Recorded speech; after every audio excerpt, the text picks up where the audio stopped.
you have to be open to shifts and changes. And when we talk about resistance, like these are opportunities for a consciousness upgrade. If you are not in a place of resistance and being stubborn, you will be taken to some grand places just by riding on the kite of energy sometimes.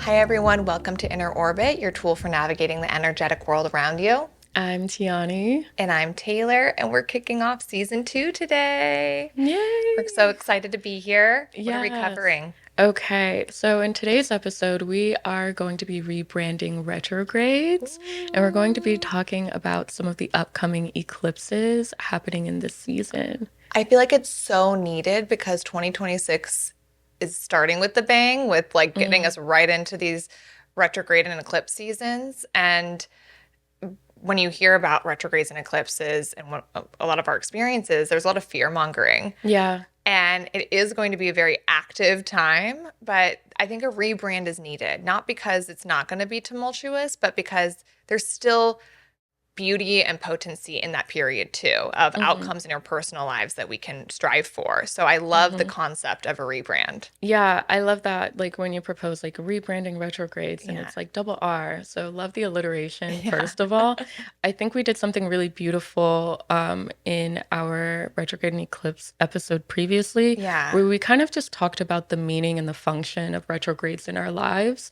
If we want to kind of reframe the relationship that we have with these more fear-mongering are, as you were saying, tumultuous type of aspects and placements that happen astrologically, I think that we can kind of concentrate our energy to maybe manifest a different outcome Yes. in our lives. Yes. I love that because it's a wave of energy and we're still riding that wave. Like there's still the way we can jump on our board. It's going to be a bigger wave. It's going to be a crazy wave, but there's still techniques and skills and things that you can do to empower yourself. And then Yes. if you're aware of the signs and the placements and things like that, you know how to better take care of yourself and to nourish yourself. And then even what themes should I be thinking about? Yes. Right? Yes. The universe, you said it as well in that lunar episode, the universe is giving you kind of a roadmap. Like, you don't know what to do this year? Well, you're going to have to be thinking about these themes come February, March, because the eclipse is happening. Yes. Yes. Okay, so let's get into it. Let's talk about what a retrograde is. Yes. Yes. Okay, so a retrograde.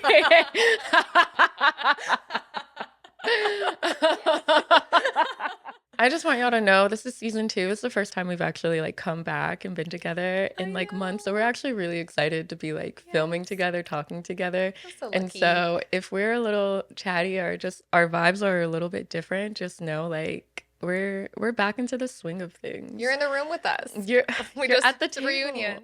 Yes. So we're going to talk about what a retrograde is. Yes. Okay. So if you've been following us and you've been loyal thus far, you know that the universe will give you certain periods in time to go back, rethink, reframe.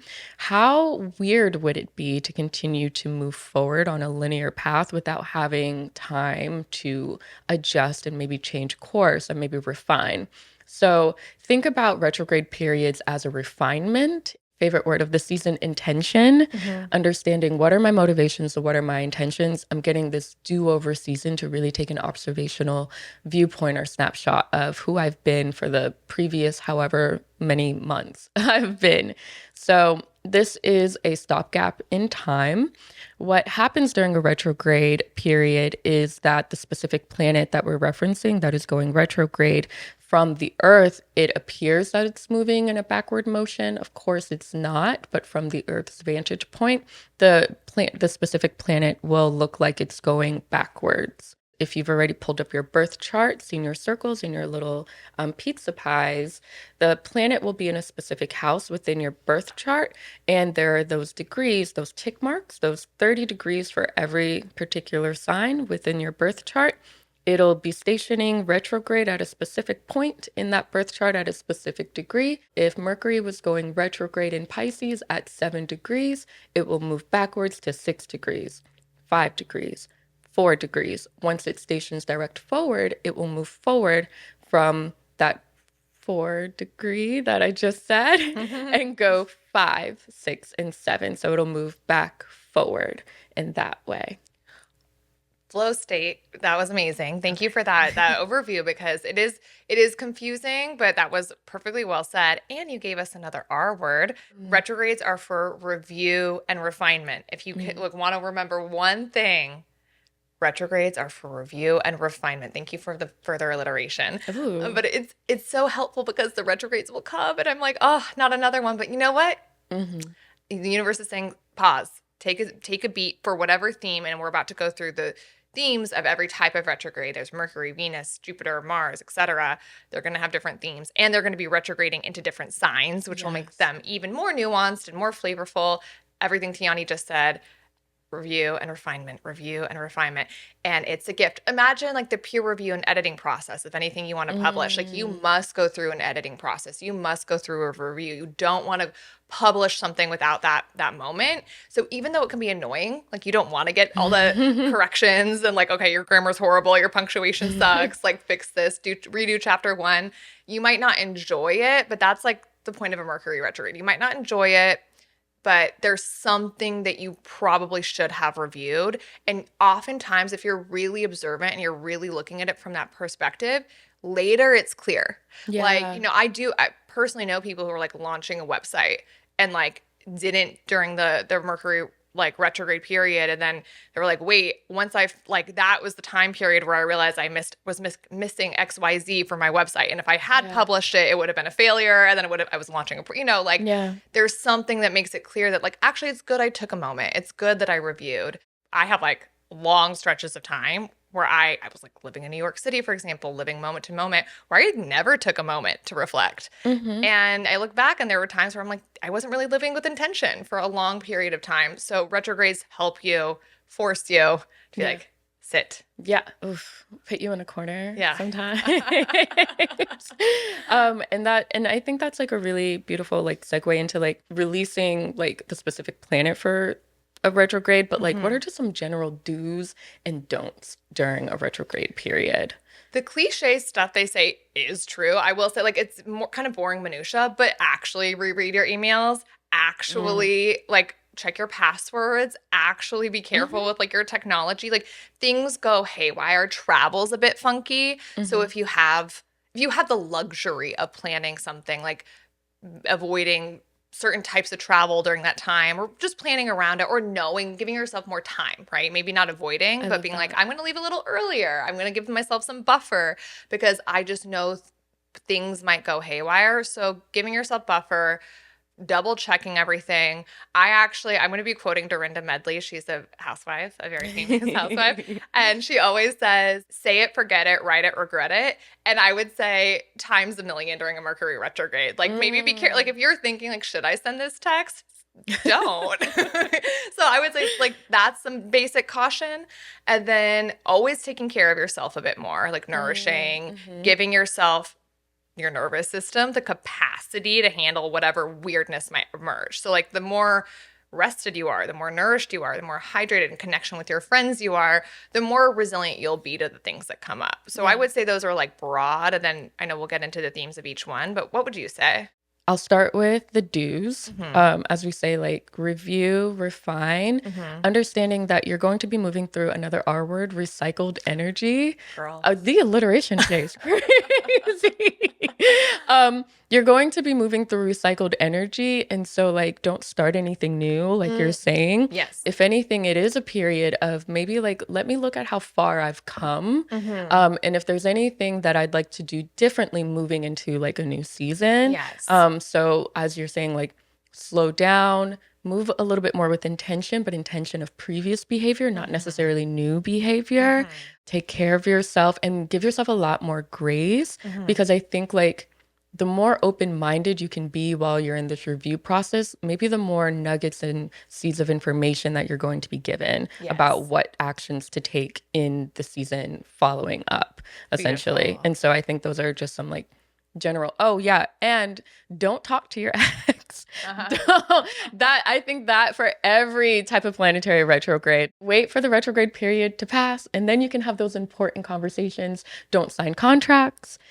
And if you got married, like, sure, that's fine. But a lot of people are very superstitious about, like, don't make any big contractual agreements during retrograde seasons and periods. Quote Tianee, sure, that's fine. I mean, because if you did it already, like, you know, like, we want to, what's our word? Empower.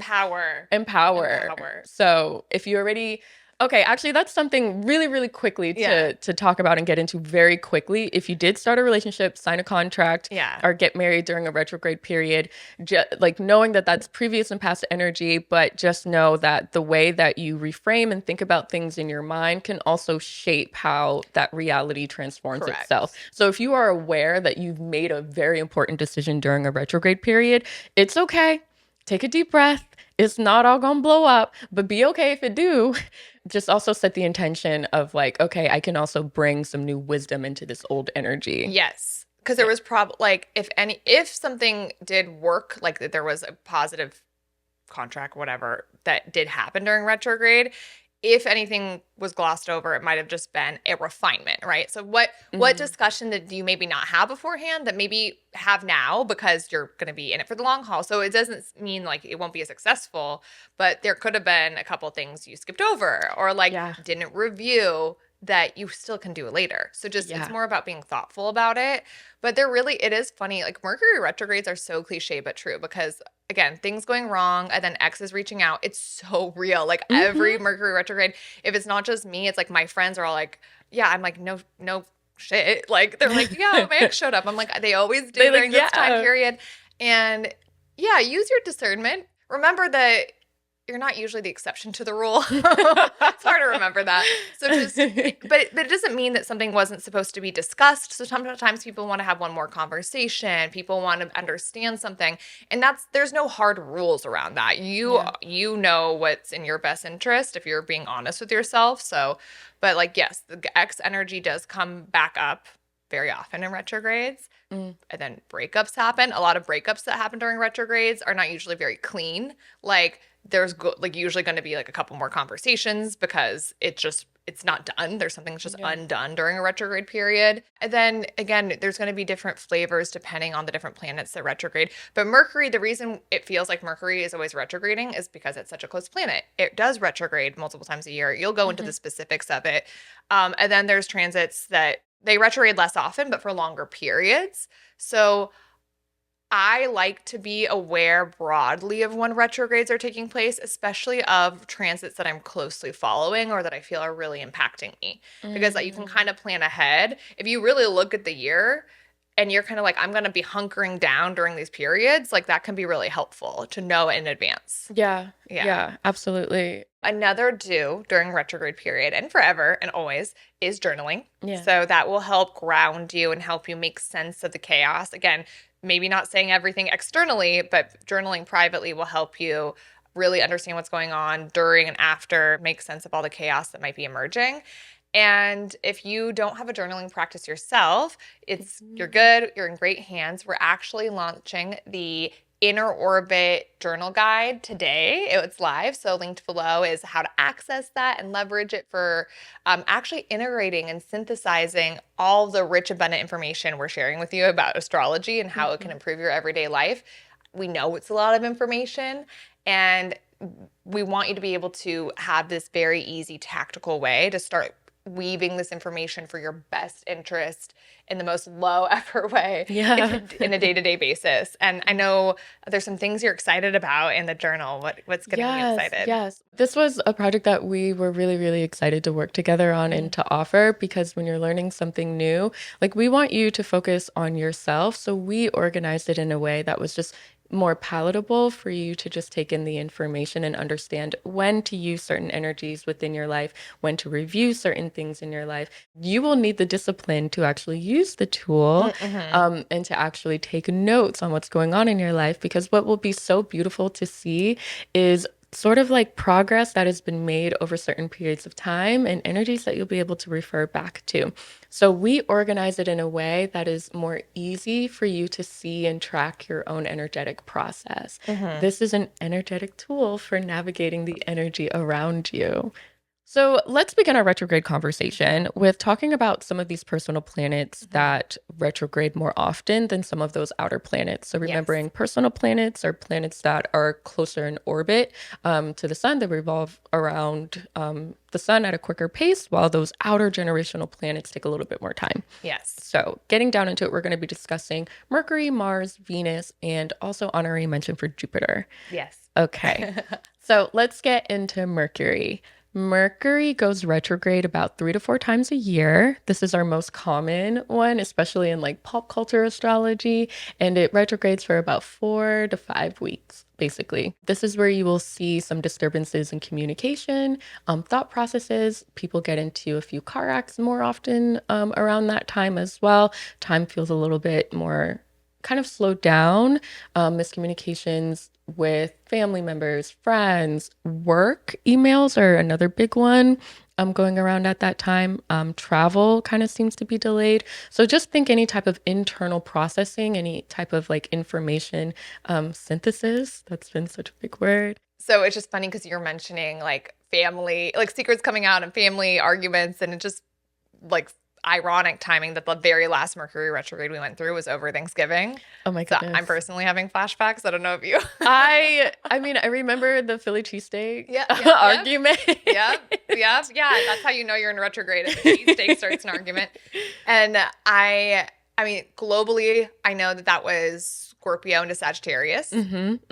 What happens during that type of retrograde? I mean, there's a big like secrets coming out, truths being revealed, especially when you have signs like Sagittarius and Scorpio kind of paired up together. Like Sagittarius is already those like truth seeking, and Scorpio is like that deep taboo. Like, so what happened during that time? Globally, the Epstein files came out. So like that was so on the nose for anyone who was paying attention to the energy. Everyone was saying secrets will be revealed. Secrets will be revealed. Truths will come to light. That's a very retrograde thing too. Like things coming to light, clarity that you maybe didn't want but needed comes to light. So that those files coming out was very timely. And so the purpose of talking about this too for you listening at home, what were you going through November, like late November into early December 2025? Right? Yeah. What were you going through internally? For me, Sagittarius was my 12th house, which is like a very subconscious one. So I was actually having a lot of internal revelations. So if it's in your 12th house and something's retrograding, a lot of times that can be more internal. So I was having a lot of like, whoa, I didn't know I still felt this way. I didn't know I still had that fear. I didn't know. And it was like, whoa. Yeah. So yeah, just interesting to look back on. That is. I will say during that retrograde period, what was homegirl doing? Oh, every single one of my exes reached out. Every single one. Every single You one. heard that. Every single one. And I got closure with a really beautiful friend who was an ex-partner, but some like really good closure. Yeah. Nice long conversation. And then other ones were just peeping in to see if I was still available, and it was blocked. The next Mercury retrograde is in Pisces coming up here in about a week, 2 weeks. So keep listening because we're going to go in depth about that one. Yes. Okay. Next planet that retrogrades as well is Venus. Okay. The Venus retrograde, well, how often does that happen? Venus retrogrades about every like 18 months or every year and a half. Yes. This was, I went in my astrology journal or journey. It was the first time I learned that like other planets retrograde. I remember learning about a Venus retrograde because what was going on in my life was really mirroring the Venus retrograde process, which planet of love, resources, connections, right? Yeah. And so it's a great time to review, reflect, refine. Your relationship to love, your relationship to relationships. And there was a story, and I don't know, this is a story that's associated kind of mythologically with Venus. I don't know if it's exclusive to retrograde periods, but it's one that in my mind helps me think about what is happening during a retrograde, where there's this princess Anana who has to take this journey into the underworld. And as she's going, she's this beautiful princess with all these things. And as she's going through through this journey, she has to strip off her crown, her jewels, her things, disrobe one by one until she's fully nude and vulnerable, and then eventually reemerges. And I was like, oh, I actually just got chills as I was talking, because that is the beauty of a retrograde period. It's this stripping and refining and going deep within yourself to then come back out a truer, more authentic version of yourself that's ready for the things you're calling in. When you're in the underworld, you're probably not meeting the love of your life in Hades. Like, so that's like unless you Persephone or something.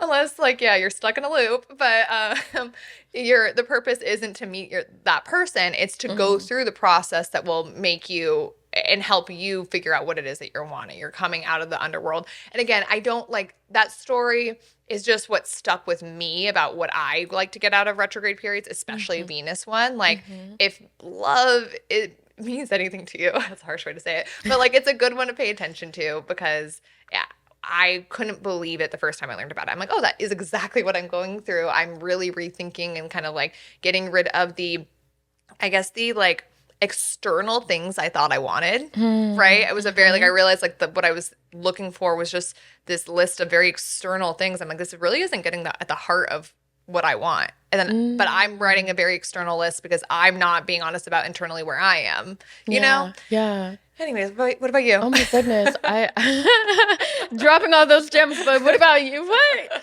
No, oh my God, that story. When you said you got chills, I got chills too. Like, because to me, it sounds like the theme of a Venus retrograde is that it should always kind of just lead you back into a relationship with yourself. Yes. Like when you talk about that authentic self, because Venus is this planet that I look at Venus as wherever Venus is in your chart, and whatever sign it is in, is the thing that makes you want to be alive, the thing that you live for. And so like it does encompass like the things that you collect over life, and like your values, your money, and when you say your possessions, you know? And so like when Venus goes retrograde, when you talk about that stripping of all those things, it sort of speaks to me of like the illusions and the attachments that you are in relationship with everything that you purchase, everything that you buy. We know that money is energetic now. And so like, do we find that like during a Venus retrograde, there might be sort of this reevaluation of even your income streams, like where money even comes from as well? I will say that for me, something that I've done during a Venus retrograde, as we talked about at the beginning of the episode, like if you've ever started something during a retrograde, it's okay. I started a whole relationship during a Venus retrograde in 2018. That lasted for about 5 years. Oh, wow. I got engaged and everything. Kind of thought that would be the end all be all for me. Had a baby, all that beautiful stuff. But remember that all types of retrogrades is this backwards motion and reevaluation of previous energies. And so what's funny is I started that relationship directly after a breakup with this ex that I just had that beautiful closure conversation with, I was just talking about.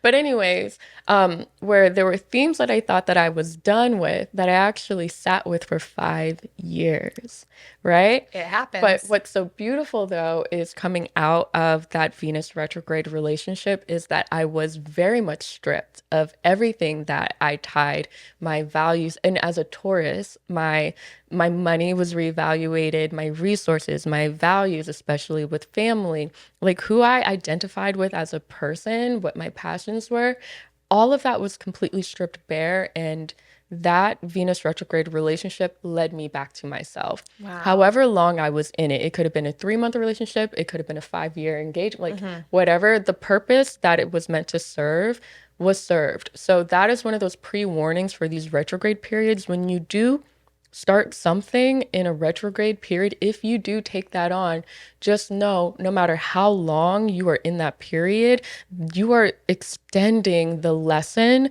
of that period. So for me, I learned that lesson for 5 years, whereas use this retrograde energy to learn that lesson.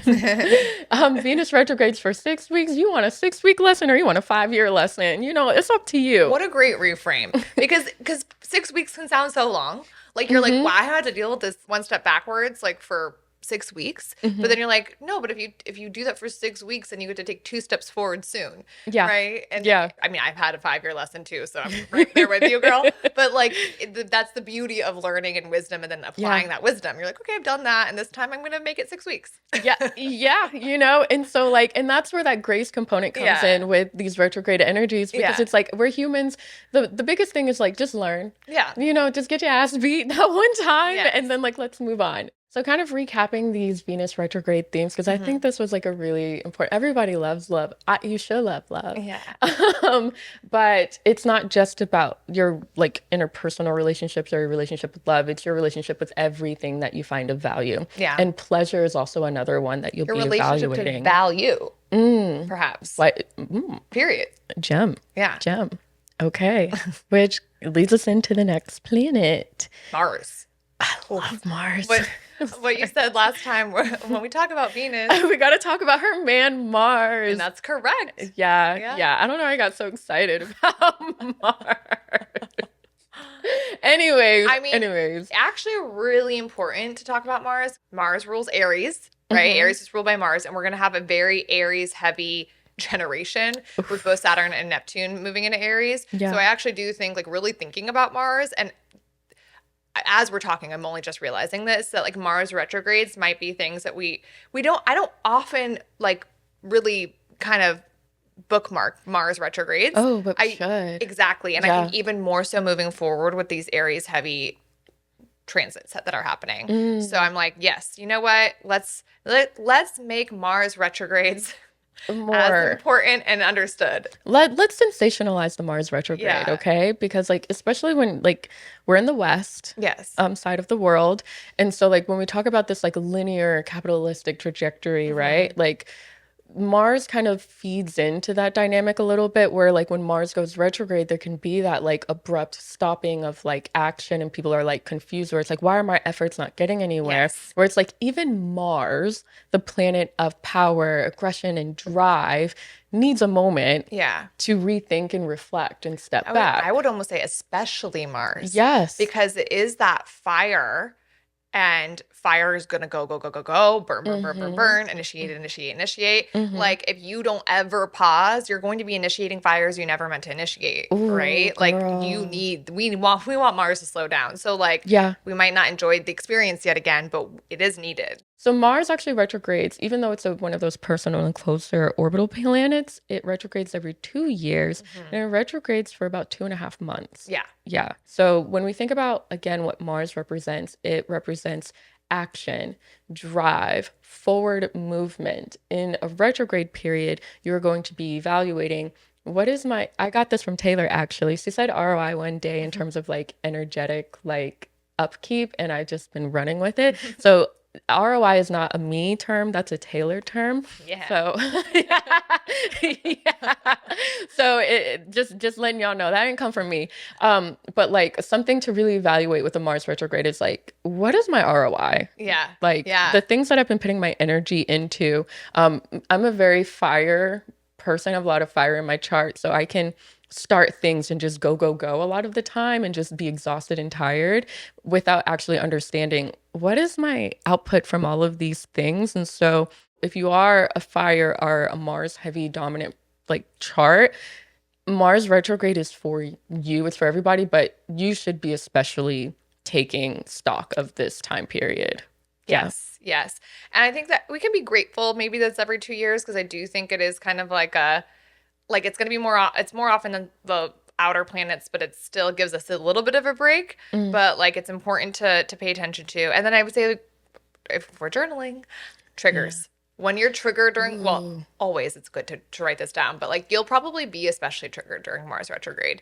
So what is it that's triggering you? And the age old, what projection are you projecting? What do we look in the mirror for about those things? So I feel like that's kind of classic too. Yeah, I love that you bring in that trigger, because like when we talk about what is a reaction versus like what is deliberate action, Mars is very reactionary.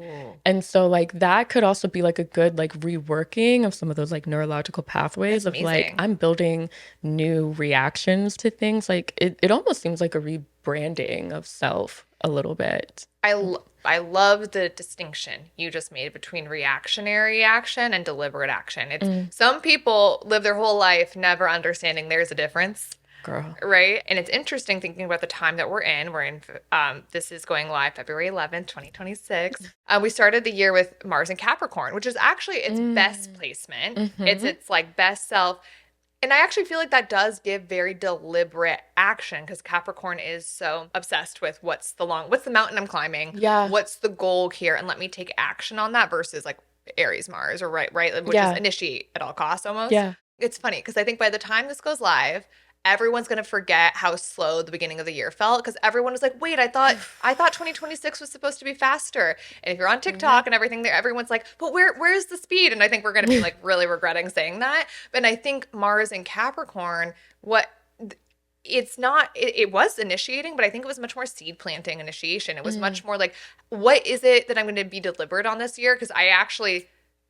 we're going to get into everything that's about to happen and it's going to the year is going to take off like the horse and we're going to be grateful that we had a period to even think about what deliberate action do I want to take because the year is going to be going so quickly once it gets really going. Do you know what I'm saying? No, I'm with you, girl. I'm with you. I don't know what took over me. No, because that makes so much sense. And then like this goes into this. Taylor and I were actually having a discussion about Capricorn the other day, where it's like how crazy for Mars, this very like, and Mars also co-rules Scorpio too, if that lets you know anything.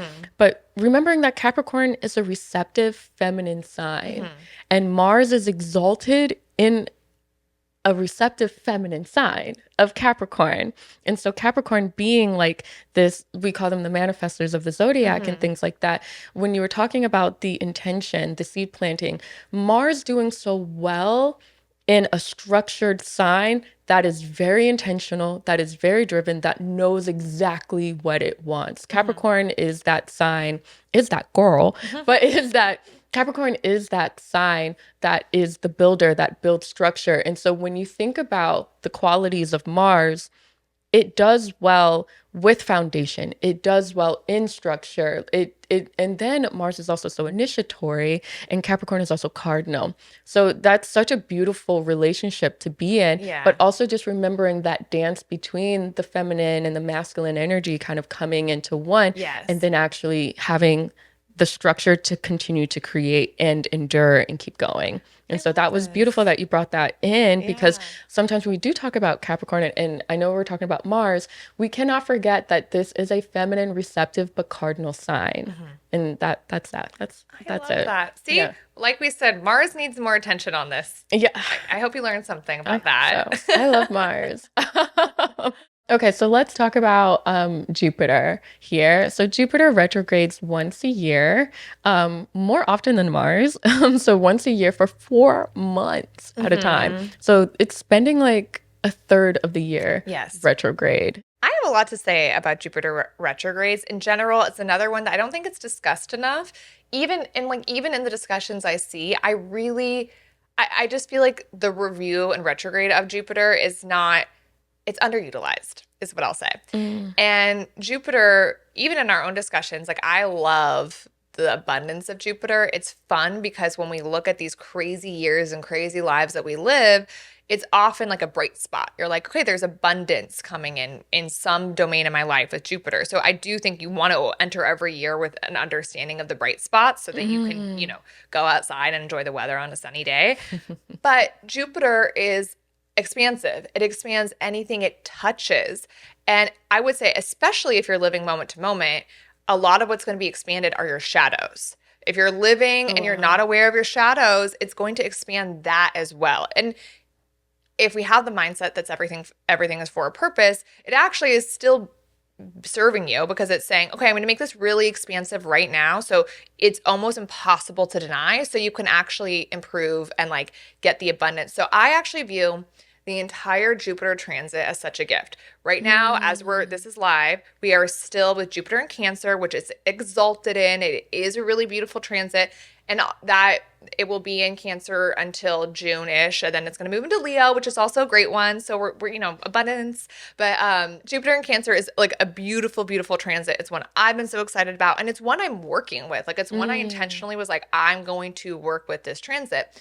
And so that made me pay more attention to what it looked like over, like, it's direct. You feel an initial shift. Like, you really feel an energetic shift when you're paying attention. I felt it. And then it went retrograde. I'll talk about that. And then it goes direct again, March 10th, 2026. So you'll still be able to get that direct energy from March 10th through June. So that's still a significant amount of time. But like, again, I was just giddy and excited for the beauty of it. Yeah. If you've been listening, I've talked about this. Jupiter is in Cancer. Cancer rules my 7th house of relationships. So I was very excited to have that abundant time of dating. In fact, I like really didn't focus on dating until that summer. And then the abundance came. It really was like clockwork. Like, I was meeting people left and right. I was like really like, oh my gosh, like there's so many options and all these wonderful people and great experiences. Just like really easeful meetings, abundant, like wonderful people. It was just like a great experience where I was like, oh, easy peasy, cool. Thank you, Jupiter. You've brought me all these things. And I actually got into like a short-term relationship, and it really felt like just easy. I have to say, it just happened. And talk about on the nose retrograde dates. We broke up literally the day between Mercury going retrograde and Jupiter going retrograde. Oh my God. So talk about that. And in general, even if we hadn't broken up, Jupiter going retrograde would have been a review period. What have I learned from this time? And you can view it as a gift to even have a relationship at all, because I hadn't been in a relationship, an exclusive, committed, longer term relationship in a long time. And so I learned literally in the exact months that it was direct, I had like a relationship to learn from and be like, what old patterns and beliefs still come out? What things have I not, there's things that you can't work on until you're in relation with someone else. So it's like, there's things that you're like, oh, I didn't even know I would think that. I didn't even know I would have that reaction. And not in a self-blame way, more like literal data collection, observational with compassion way. It's just interesting. You're like, wow, what a gift. I got that. And like how karmic and interesting to literally lose it the second it goes retrograde and really have a lot to chew on during that retrograde period. So then that's through March 10th. It then goes direct. So wherever it is in your chart, you can think about what abundance happened in your life between summer 2025 and November, like fall of 2025. And what are you reviewing now so that when Jupiter goes direct March 10th, you can actually leverage that energy even better. So it's not to punish you. It's literally like, if you wanted a relationship, is that really the relationship you wanted? Or have you like actually reflected on what you want? And now you can, and now you have the gift of the retrograde period to then go make better use of that energy. Like, looking back, I would even say I was like lazy. I was like, it will come to me. And it did. But you're like, you want to be intentional, deliberate, talk about deliberate action. So I think that's the gift of a retrograde period. And that's how it personally applies to me. And I think what for you, how does that apply? You keep doing that. No, there's so much to digest from what you said. Like, especially when you talk about Jupiter retrograde being this reevaluation of like your belief systems. What do I believe? And also understanding that the best way to continue to harness this retrograde energy is to let yourself have the experience. Correct. And it sounds like you were I wouldn't say you were being lazy. I think you were just giving yourself permission, because that's another thing with retrograde energy. Yeah. You were giving yourself permission to have whatever energetic experience was going to be coming into your life. Yeah. And you also had this belief system that it was going to be for your benefit anyways. Correct. And so it turned out to be for your benefit. Absolutely. Anyways. Yes. And so like those were some nuggets that were happening there. And I mean, I'll say for me, Jupiter Cancer rules 2 of my houses, my 6th and my 7th house. But right now Jupiter is in my 6th house. So it rules my routines and also my relationship to like work. Interesting. And so for me, something that we've been talking a lot has been my energy conservation. Yes. So I have been evaluating like my daily life and my routines and like, okay, like, and also my health as well. I got a mole shaved off from the dermatologist recently. It's benign. Literal review period though. I do think sometimes we forget the practicality of astrology. It literally is practical. You can't like make that. it Like up. Your body needs review. Yeah, right? you literally cannot make it up. Yeah. And so for me, it showed up again in evaluating my daily life and routines, like being a mother, being a podcast host, being a 9 to 5er as well, and just being a writer and like Girl, she athletic does it too. all. I've been doing a lot, y'all. And so Jupiter in Cancer really came. And then when we talk about the Cancerian theme of how are you nurturing yourself? How are you Yeah. taking care of yourself? Were the things that I was involved in serving my overall daily life and routine? Yes. And I came to the conclusion that no, it did not. Even I was dating around that time as well, and there was a lot of like no's. I love how you're saying to evaluate what was going on during that retrograde period from that, like, were you saying that like November? November 11th, 2025, Jupiter went retrograde. Okay, to March. Through March 10th, Okay. 2026. So we're still in it and we're still in it. living it. And so we haven't even gotten to the dates of what's about to happen. So much is going to happen starting like February 13th through the end of March. But there are bright spots. And one is Jupiter's going direct. And there's not even going to be a lot of hullabaloo about it. Like there's not a lot of like PR around Jupiter retrograde and direct, but like because it's still good. Like Jupiter being in Cancer in general is still a good placement even when it's retrograde. But what I do think, especially if you're tuned into the energy, is you'll feel the direct motion of it. More will come from it. So I think that's a bright spot to look for in everything we're about to say. Okay, well, lots of things to look forward to. Yes. So just recapping what a Jupiter retrograde will have you evaluating in your life. It's going to be your dogma. It's going to be for some of you, it will be your relationship to religion, what your belief system is. Also your indulgences. Where do you spend a lot of time kind of numbing yourself out, your expansions, what you are spending too much time doing, benefic opportunities as well, evaluating any opportunities that have kind of shifted into your life during that period, and also your spiritual practices will be under investigation. And now we're going into eclipses, which we are also rebranding. Not to be delusional, not to bypass, not to pretend that this isn't crazy, potent, turbulent energy. Like, we're not saying that that's not the case, but at the same time, I feel that it opens up a portal in a sense of like almost what a typical new moon or full moon will do on steroids. It's like every month we have what we've talked about in our amazing lunar episode. We talk about how you get a new moon and a full moon every month. You're getting something that you're giving more energy and attention to, and something that you're kind of gently getting away from. The difference with an eclipse is it's just not gentle. It's like it's not gentle, but it's the same concept that we're used to in a more abrupt, like in your face way. And when we talk about eclipses, you're literally having the sun, an eclipse of the sun, right? The light going on and off. And the sun gives us energy. So when we're kind of having a flickering of that energy, you literally will see more blackouts. You do see more technological issues and snafus with the light going on and off. And then when we talk about the actual eclipse days, you have a solar eclipse and you have a lunar eclipse every eclipse cycle. So it's within that portal where you have that solar and then you have that lunar.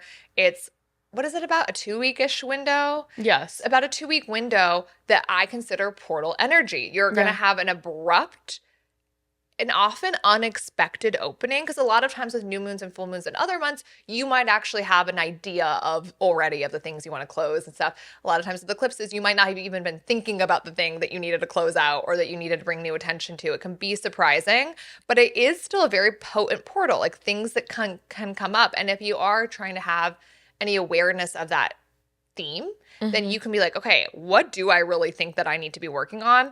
And really to get to the heart of it, the more you get into your shadow of it, the more safety you have. Like if you're kind of looking yourself in the eye, the less surprised you'll be by shadow things that come up. There's so much to say, but that's like my initial intro. What would you say? Yeah, no, definitely. Like new moons and full moons on steroids. Yeah. Like amplification times 10, right? With eclipses, there is a relationship between the sister sign of the sign that the particular eclipse is happening in.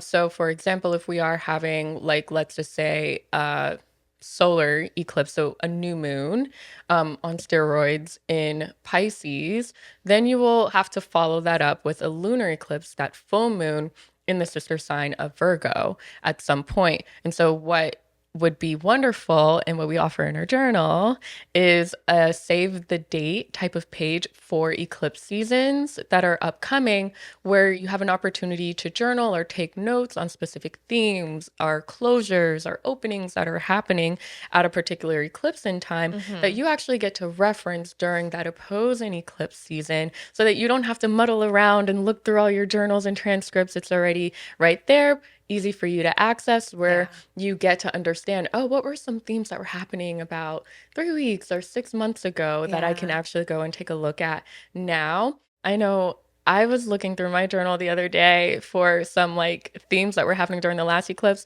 and I didn't journal at all during that time period. So I'm like, dang, what happened? And so like making sure that you're taking notes during these time periods, because if you do want a snapshot of, well, what was I doing previously during a specific time and how can I utilize this energy now? That's definitely one way of doing that. And so remembering that a lunar eclipse is more so geared towards a full moon activation, and a solar eclipse is more so for a new moon activation. But they both do have different particular themes, right? And what is like one of the like number one rules during an eclipse that you would say? Don't like, do anything. Which I, first of all, don't even follow, by the way, but try to act less, observe, journal. Like the less things will be, every day things will be unfolding that you might not have expected. So if you journal, and we're going to be more diligent about it ourselves, if you journal during that period and you look at it afterwards, it can be more clear what the now the action is to take, right? Like there will be action that you should take coming out of an eclipse portal, because it's truly a portal. Coming out of. Yes. It's like there's this huge opening, hopefully, and probably a huge closing. But like, if you want it to be smooth and successful, oftentimes taking action afterwards. Again, I have not always followed this myself, because sometimes things just like really come at you and you have these impulses, but the smoothest landing for it will be post-eclipse. Yeah. Try not to take action. If you have this thing you want to say, I'm going to quote Dorinda Medley again, say it, forget it, write it, regret it. And same thing of like taking the action during that moment. Like, yeah. It is not a time to be like, again, starting new things and planting new seeds. It is a self-reflective time. Like if you are usually somebody who does not like to sit still, like you will either energetically be forced to, or it'll just be to your best benefit to just take a pause, go drink some water. Like hydrate. You need to do a lot during, but I think collectively we all feel more tired and a little bit more irritable during eclipse season. I think whether you subscribe to it or not, I can just say, I know in my life, like sometimes I don't look at transits because I like to take data beforehand. I don't like to go in with preconceived biases. Take a more observational approach. But I do notice that, like, you know, I'll hear through the grapevine, like, you know, we're in an eclipse right now. And I'd be like, oh my God, that's why, right? And so you do feel a little bit more lethargic. You do feel slowed down. And there's this gravitational implication with our moon, right? That does take effect on collectively during these eclipse seasons. And so the same, we basically give the same prescription as your doctors for both retrogrades and eclipses. Like, take care of yourself, literally nourish, literally hydrate, get rest where you can, expand capacity for your nervous system to handle the things that will be coming. Because inevitably, and personally, there will be things, and it will depend on the theme of your lives. And globally, quite frankly, like this is a period where, and we'll talk about specifics soon, but globally things will be happening. And we just all know how it is when there's constant news. That on its own fatigues your nervous system. So like that will, like, it's going to be there's going to be a start to the year. And so that things will be happening globally beyond our control, and personally we'll be having crazy things open and unexpected things.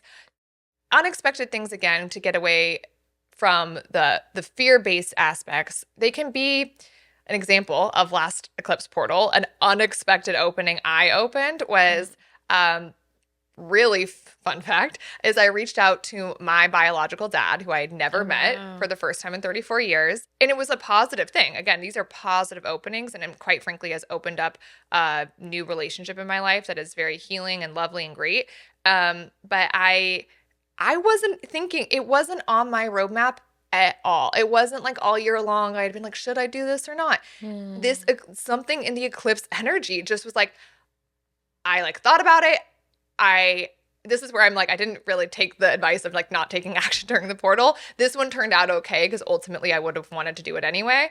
But it was a very sudden like kind of epiphany and realization and execution on it. And opened quite literally an opening of a relationship and a portal and thing in my life that I had no anticipation of whatsoever. Oh, wow. So when I say it can be random AF, that's what I mean. Like you have no idea what can come up, and there's some beauty in it. You know, again, we get afraid because we're so afraid of the unknown, but there's some beauty in it too. Yeah, absolutely. And it's not so much about like not taking action during these eclipse seasons. It's like you have to understand what it even is in terms of like portal, when we even use that word, right? Like, this is where you are in a liminal space during these eclipse seasons, right? Like you are getting new perspectives, like you reaching out to your biological father, like, and you saying like, I was not ruminating on this. This was just something that dumped into my consciousness and I took aligned action with, right? And to your point, I did ask myself some questions. Like, I think that is a good differentiator you made, because I was like,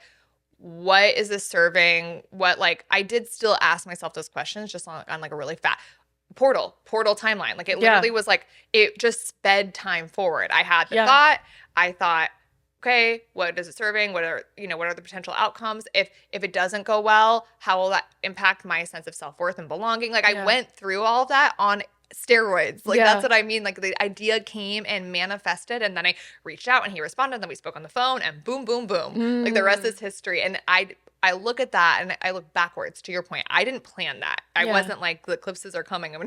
It was that happened organically. And I look back. And you gave yourself permission to have the experience. You were not in resistance to what was unfolding. And it was a bit of a, when they use the words quantum leap, that's what it felt like. Like, because that could have been a year long. Should I do this? Should I not? Right? Yeah. It was like time was on crack in a good way. So, and that's what I mean by the randomness. To give a personal example. Yeah. And that's a really, really personal and really beautiful example of how kind of just like energy works and transforms it. Like you have to be open to shifts and changes. And when we talk about resistance, like these are opportunities for a consciousness upgrade. Like these are, you might have to do things like you were saying that are scary to you. You might be thinking and processing things that you thought you had already dealt with. Yeah. And so literally go with the flow of the direction of where this energy is taking you. Like at the beginning of this episode, when you use this analogy of like being on this boat and like either flowing up and down and going through all the different like cycles and waves, like not just eclipse, but retrogrades and any type of energetic transit that's happening in your life. Like use these as opportune times to have sort of this upgrading in your belief systems, in your consciousness. Even if you don't think that you don't know what it is that you want in your life, again, the way that this energy is set up in your life is like there are always themes and houses and things that energy is flowing into that you don't actually really have to know. You just have to give yourself permission and allow these themes to kind of evolve and transpire in your life. If you are not in a place of resistance and being stubborn, you will be taken to some grand places just by riding on the kite of energy sometimes. Now we can kind of just get into, you're so excited to talk about it, the buffoonery of, no, it's bonkers. Let's talk about some of the current energies and eclipses and retrogrades that are happening. Yes. So to give you a sense of the magnitude of the energy of this year, before we even get into the eclipse portal, before we even get into the retrogrades, we have some pretty significant astrology happening. So even though we're talking about retrogrades and eclipses, I feel like this context is so important to think about. So this episode is going live February 11th. On February 13th, in 2 days, we have Saturn finally getting into that Aries, like settling into Aries. We have a generational transits episode where we go super in depth to what this means. But for Cliff Notes here, that Saturn takes much longer, about 30 years. Is that right? About 30-ish years to transit. To flow through all the signs. To flow through all the signs. Saturn takes 30 years to flow through all the signs. So it's not in Aries that often, right? It's getting into Aries now, and it's going to be there for quite a while. Neptune is also getting into Aries, or has been in Aries. So now that Saturn is there, it's going to have a direct conjunction with Neptune and Aries on the 20th. A conjunction, if you don't remember, is when two planets are in the same sign at the same time, which really magnifies close orbit. within very close orbit. So it's a direct conjunction. Like this is super close, it actually really is meaningful. To give you a sense of that meaning, Neptune and Saturn are not often in the same sign. Yeah. The last time this happened was 1989. That's almost 40 years ago. And they were in the same sign of Capricorn, which is the sign of like structure, walls, boundaries. Neptune, Saturn energy in the same sign, there is kind of like an erosion of boundaries, especially when you take the Capricorn into effect. What happened in 1989? The Berlin Wall came down. Oh, wow. So when we think about the energy we're stepping into, that changed the global landscape. So we're going to have, it's a different sign because at that time it was Capricorn. This time it's Aries. So it's going to be different. But there is going to be an energetic feeling of Saturn getting into Aries on its own, then conjuncting and meeting up and hanging out with Neptune and Aries. We're going to feel something. Be aware that these energetic shifts are coming. I love that you use that as like context, as kind of like the kicker, because when Aries is also the beginning energy. These are new beginnings, and the dismantling of old structures and constructs. It's so significant to the news. And then also being in the year of the fire horse too. Oh, dang. Like it kind of colors the rest of the astrological themes throughout the year. Yes. So yes, very important. Because it kind of leads us into February 17th, we have a solar eclipse. Yes. In Aquarius. And talk about power to the people. Right? Because the solar eclipse, what do we associate that with in terms of the lunar cycle usually? That is a new moon. Yes. So an opening, a new beginning, and more potentially positive energy in that direction. Which can be really good in all these things we're talking about. Aquarian themes are like collectivism, community, power to the people, changing the status quo. Yes. So that energy with solar new moon energy, that's getting the power surge, right? Yeah, absolutely. And like also in this day and age and time, like because we still have Pluto in Aquarius as well, doing its work. That's been doing its work really well as well. Yeah. We see technology also come into play with these Aquarian themes. Oh, good So point. like we might, AI is the big topic in the tool of discussion right now. Right now, it sort of seems like the innovation of AI has been on a little bit of a slowdown. Yeah. But as we release, we might actually see this revamping, this energetic, like kind of like, it almost seems like a slingshot effect where we might just see this propulsion forward with the use of it. Exactly. And so being more like, we may see more people sharing their views and their points online. We may see seeds planting for more communities or maybe cults and things coming, especially Pluto and Aquarius is such a big, I'm just going to say communal facet to society and things. And so also spotlight on the individual too. Like I know we talk about community, but Aquarius is sort of that, where do I fit in with myself so that I can attract my people? But it's more so the celebration of the diversity amongst other people where what I'm hoping is going to kind of transpire and happen is that communities become a little, I don't want to use the word tolerant, but seeing the value in more diverse and looking at the individual as a human. But we might, so those are some themes. I heard that little like it might get worse before it gets better vibe. Was that I was gonna go there. I was gonna go there for a second. You know, what happens with especially new energy? Yeah. When you're in the beginning stages of energy coming into formation, you do see a chaotic nature. Yes. To energy when it's first happening, and we get into more of the stabilizer as the energy transpires. Completely. And so, yeah. We've talked about it when we've talked about Aquarius energy too. They are the change agents. We talked about, we literally said Aquarius has to be comfortable being the oddball. There's almost always resistance to Aquarian ideas initially. Yeah. Almost, I would almost say always, right? Yeah. So that was a really good point you made, where it's like there could be some like when we think about the eclipse portal, resistance to whatever comes up. Yeah. And maybe some very good resistance. Like it will be really interesting to Friction watch how is this good. plays out. Yeah. It's definitely going to be interesting. There's no That's the doubt next about word. that.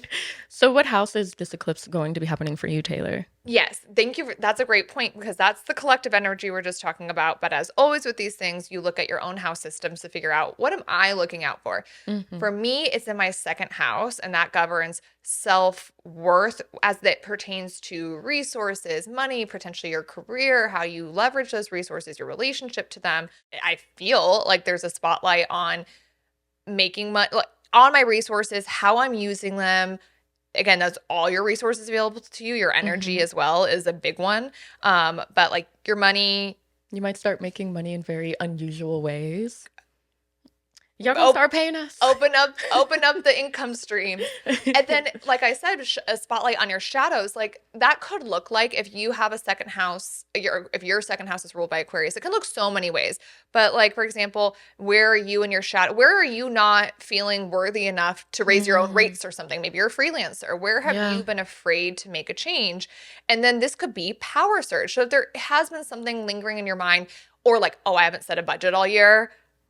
Okay, maybe set a budget now. Or like, or the opposite of like, I have been wanting to take this leap, but I don't feel like I can charge X amount as a freelance, whatever, because I don't feel worthy enough, because there's a worthiness component to the second house. So like valuing your individuality. Shining a spotlight on that and giving it the energy. Because remember, we're getting the power surge here. We're getting the solar aspect of it.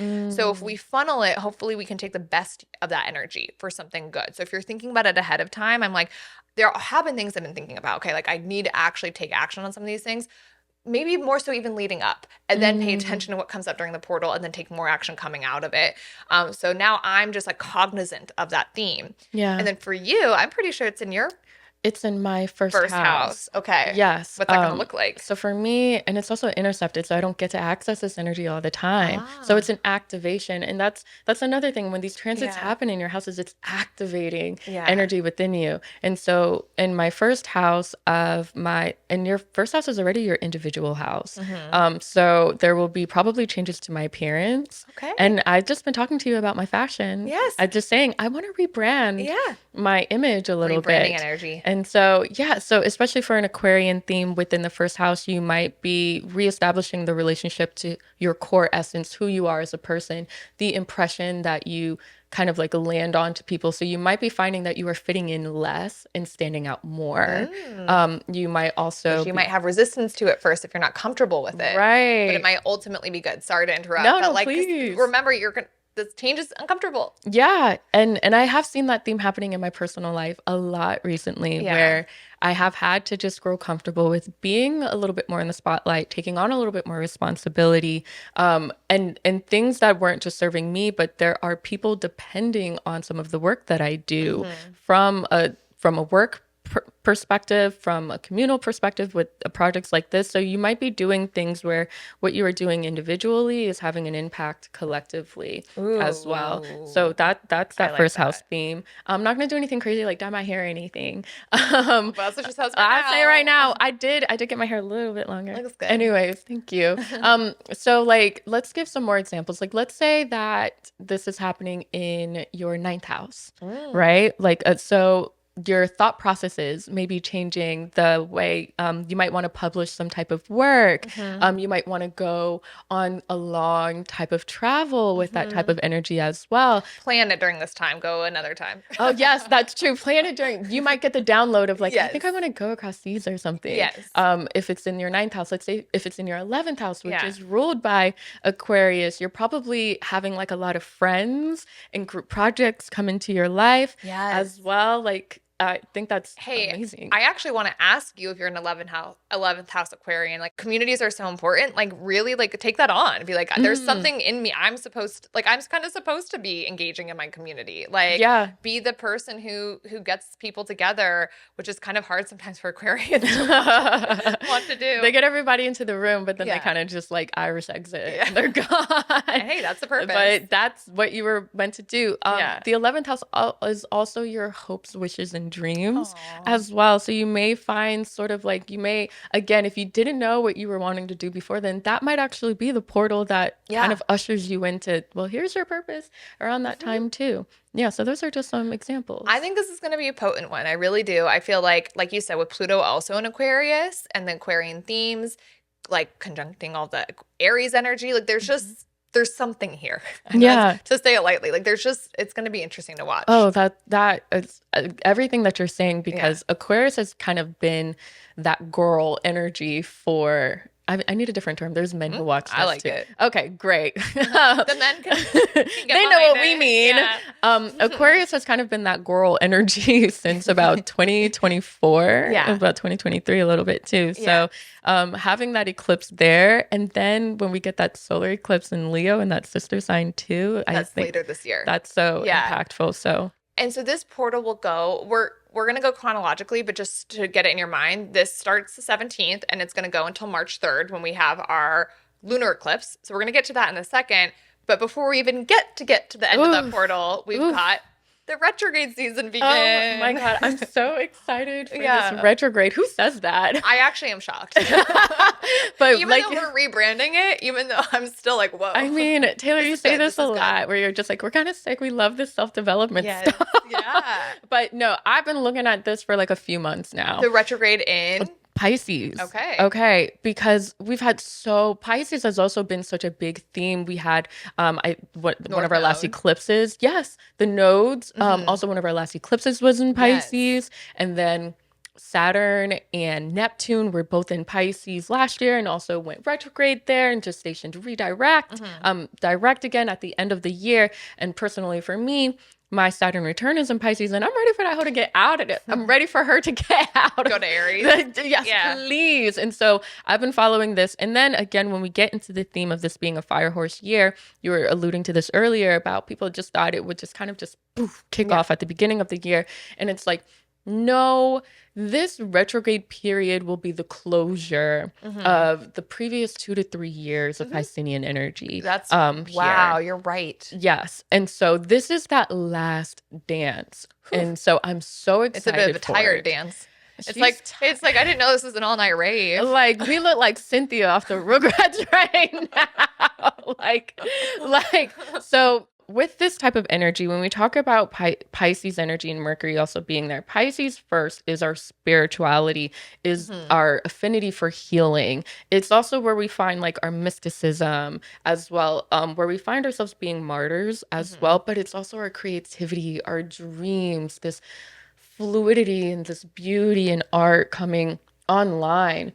When you have Mercury in Pisces, and Mercury ruling our thought processes and the way that we communicate, this is a period of having these dialogues around closure.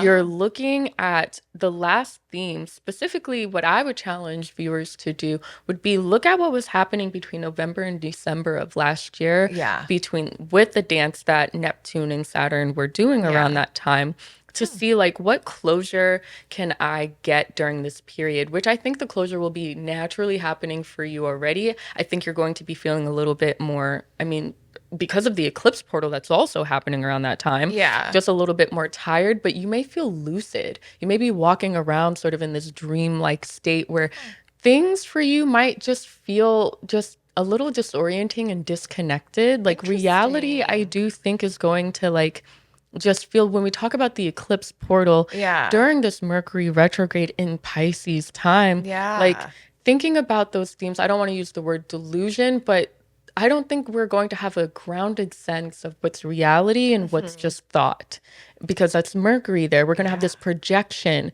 type of period, which is serving you because you need the closure on the past to know what was real and what is concrete moving forward into that Aryan energy. What do I want to bring into this cardinal manifestation, excitement type of period after this lucid, fluid, sort of disorienting energy? It's beautiful because you're going to see what relationships were real, what decisions and projects that I was working on was real. Like, what am I taking over into this next season?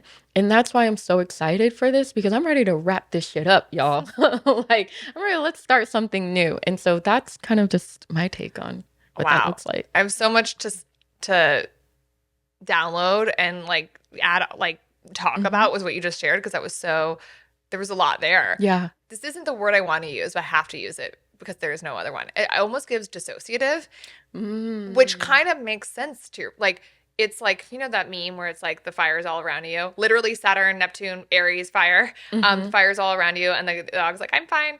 It kind of is giving that in a purposeful protective mechanism. When we think about long-term compartmentalization, long-term dissociation, long-term delusion, that's where it's a problematic thing. When we're looking at a short window where maybe that like that delusion, that dissociation a little bit is actually good. It is kind of serving that separation from like what's going on to like what I'm feeling and what I need to do. Because there should be a separation. We're not maybe. We'll see. I don't really know. It's a huge liminal space. Yes. And when you talk about like these walls and structures coming down from the conjunction happening between Neptune and Saturn prior, before the structure can like reform with these movements into Aries, that's just the manifestation of what that liminal space looks like personally for you in your life. Yes.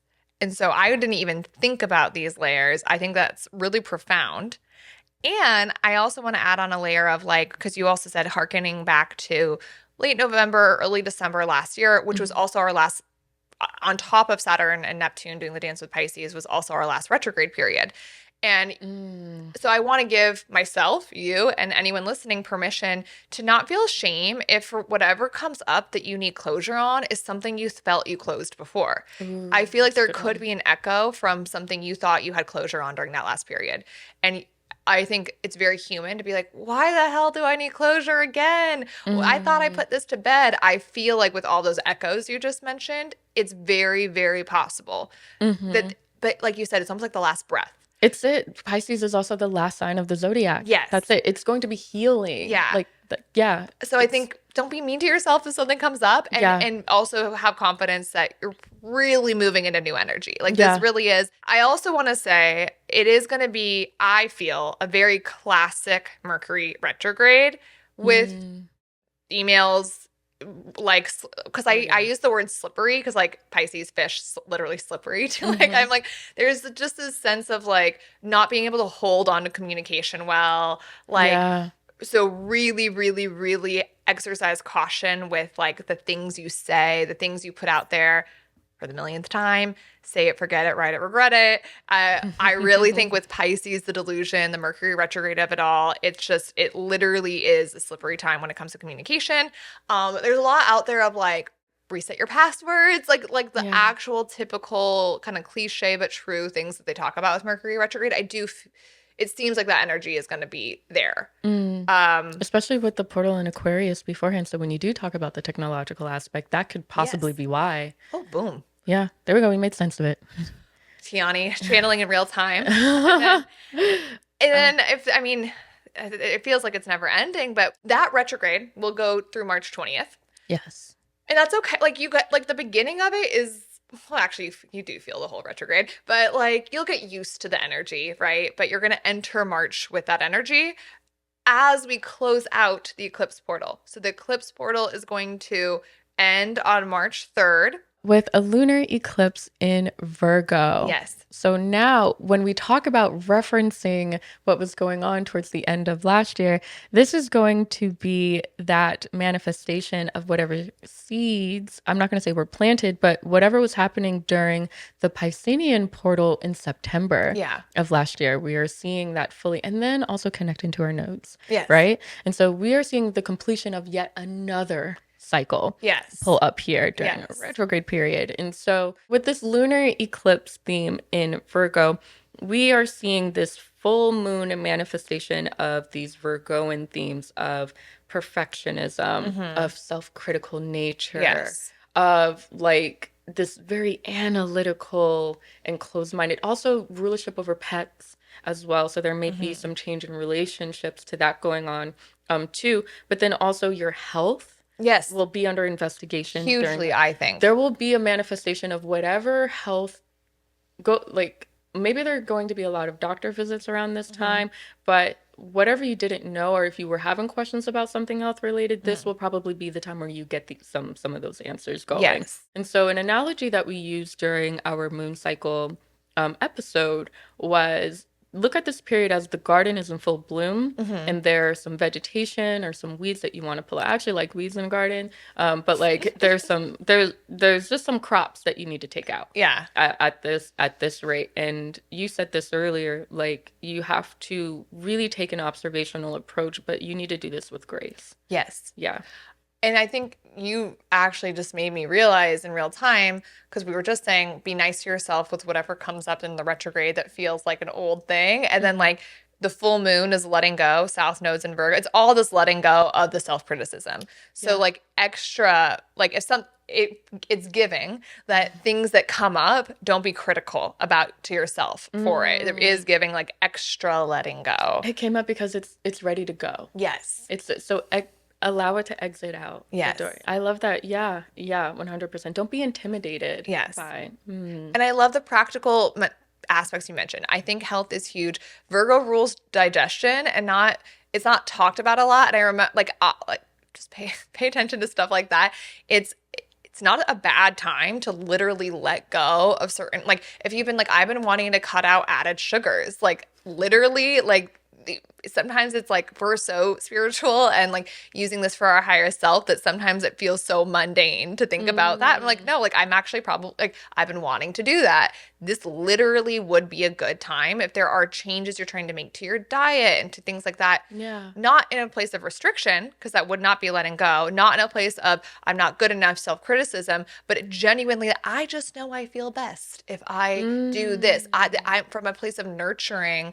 Like Virgo health themes are very real. So there are health related things and habits you want to let go of.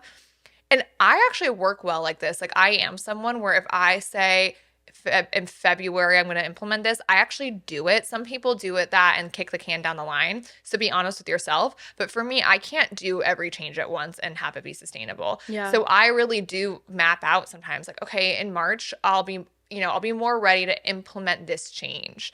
So I actually am planning to make some of these changes in March. And I actually was already planning that without us realizing that's when this portal closes. Yeah. So thank you to the universe for supporting my journey. Hey, I love that. Thank you. So, well, our podcast launched during the last Pisces eclipse. And it was the Virgo new moon then. Yeah. And so now I wonder where we'll be in March. Y'all gonna be buying these journals then. About it. No, but what house is this going to be in for you? For me, this is my 9th house, which is interesting. So it's like long-term travel, communication, publication. Please correct me if I'm wrong on anything. Journal. I know. It's interesting because I've been thinking a lot about what this might mean, right? Because there's a lot, Tianee and I love to write in a lot of ways, and there's a lot I'm thinking about. Oh, yes. But I want to be, again, this is like review and edit, right? It's not, I'm not going to go live with anything right now.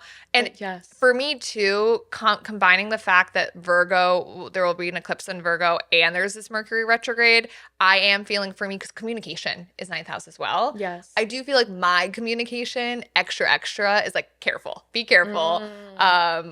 Apologies in advance to anyone. And so it's interesting what will come up. I'm actually very curious. We're not trying to be predictive. We don't know, but we marinate on these themes so that we're ready when whatever comes up. We're like, I see. Yeah. Yeah, that's true. Yeah. What about you? For me, it'll be in my 8th house, and my Chiron is also there too. And a Chiron, for those who don't know. Oh, that's your wounded healer. Yeah. So it's where your deepest wounds are, but it's also your greatest affinity. It's almost like your greatest gift to the world, because you have been wounded so deeply with something that you have learned how to overcome it. So you can share those tools and resources with others as well. Okay. And so I've got a very funny relationship with Virgo energy in my life because of that. So anyways, but with this eclipse energy being in my 8th house, traditionally ruled by Scorpio, I might be going through another identity. I will see the manifestation of a previous identity crisis coming to light. A further letting go, maybe? Like, I feel like you've gone, knowing you, and like you've gone through very deliberate, very like graceful evolution and change, and you do feel like you're like really like getting steady and cemented into these new like this version of you. So I wonder, when you think about this, is it like a final letting go of some things? Like a Ooh, final like that final final. purge. Yeah. Oh, I would be interested to see. We'll just have to see. Let's just see in March.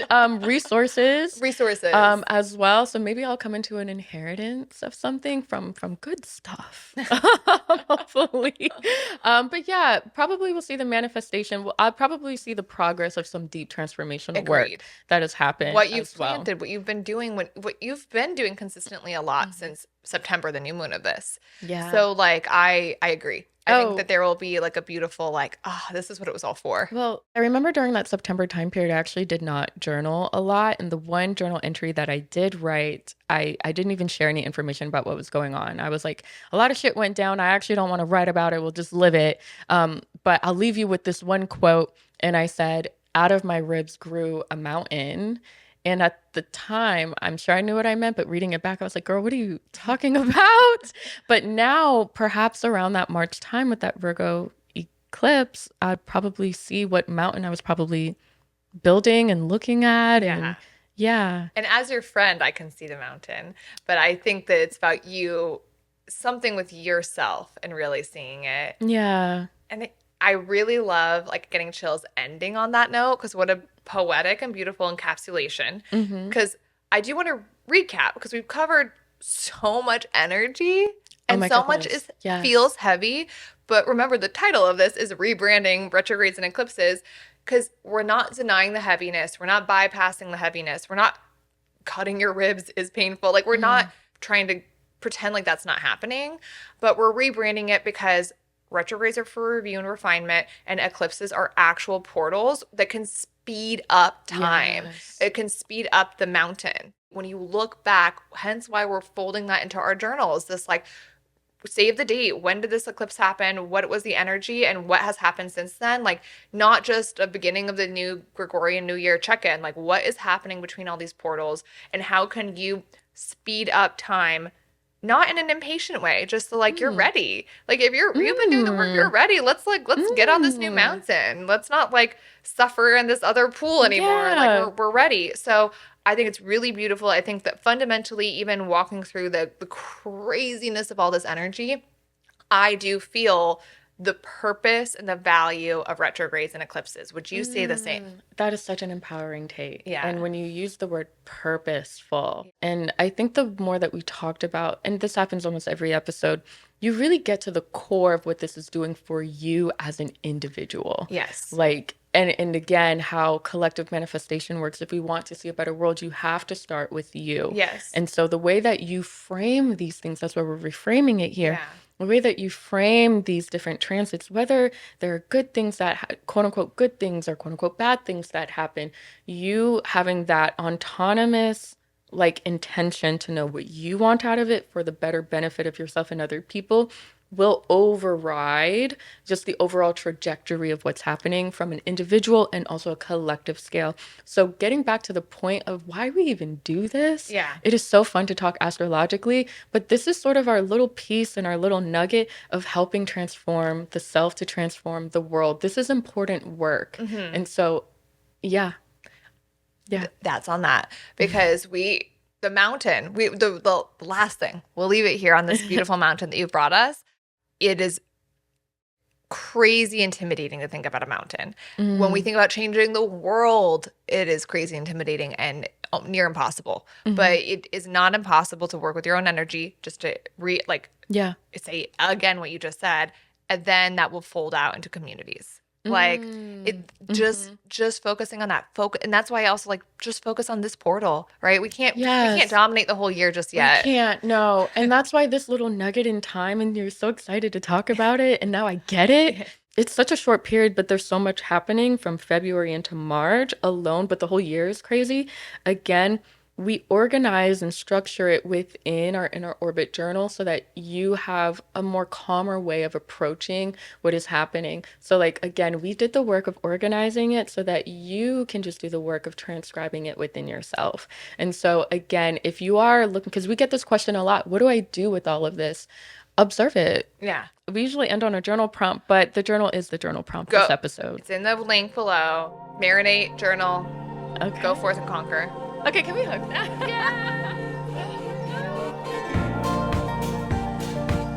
You've been listening to Inner Orbit. This podcast is created and hosted by Tianee Harris and Taylor Starr.